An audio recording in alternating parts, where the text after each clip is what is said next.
Welcome to star 9 news.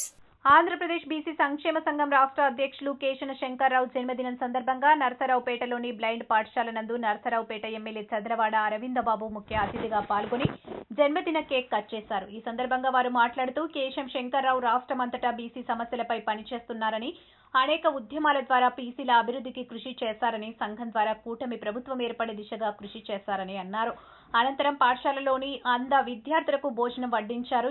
ఈ కార్యక్రమంలో రాష్ట్ర అధికార ప్రతినిధి బాదుగున్నల శ్రీను, పల్నాడు జిల్లా అధ్యక్షులు యామ మురళి, పట్టణ అధ్యక్షులు కొల్లిపర బాలాజీ, మండల అధ్యక్షులు గురు ఆంజనేయులు, ఎంబీసీ సంక్షేమ సంఘం అధ్యక్షులు అన్నపురెడ్డి మంగయ్య తదితరులు పాల్గొన్నారు.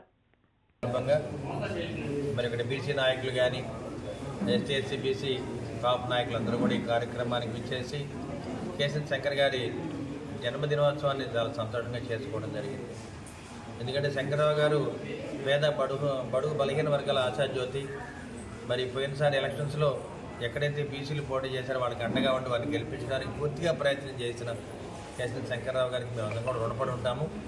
అదేవిధంగా రాబోయే కాలంలో మరి పట్టణంలో బీసీ కమ్యూనిటీ హాల్ నిర్మించడానికి నా వంతు నేను అండగా ఉంటానని చెప్పి తెలియజేస్తున్నాను.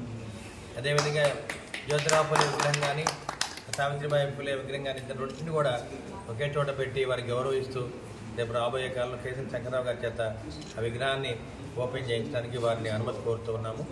మరి ఇటువంటి ఘనకార్యాలు చేస్తున్న శంకర్రావు గారి జన్మదినోత్సవం చేసుకోవడం అనేది మరి నర్సాపేట ఎమ్మెల్యేగా నాకు చాలా అదృష్టంగా భావిస్తూ మరి ఇక్కడున్న మన నాయకులందరూ కూడా పార్టీకి అండగా ఉన్నారు. ఎక్కడైతే బీసీ నాయకులు పోటీ చేస్తారో వాళ్ళకి అండగా ఉండి వాళ్ళు గెలిపించాలి అనే స్లోగంతో వాళ్ళందరూ కూడా 5 ఏళ్ళు కష్టపడి పనిచేశారు. అదేవిధంగా నేను వారి రుణం నేను ఎప్పుడు కూడా తీర్చుకోలేని రుణం, తప్పనిసరిగా వారికి అండగా ఉంటానని చెప్పి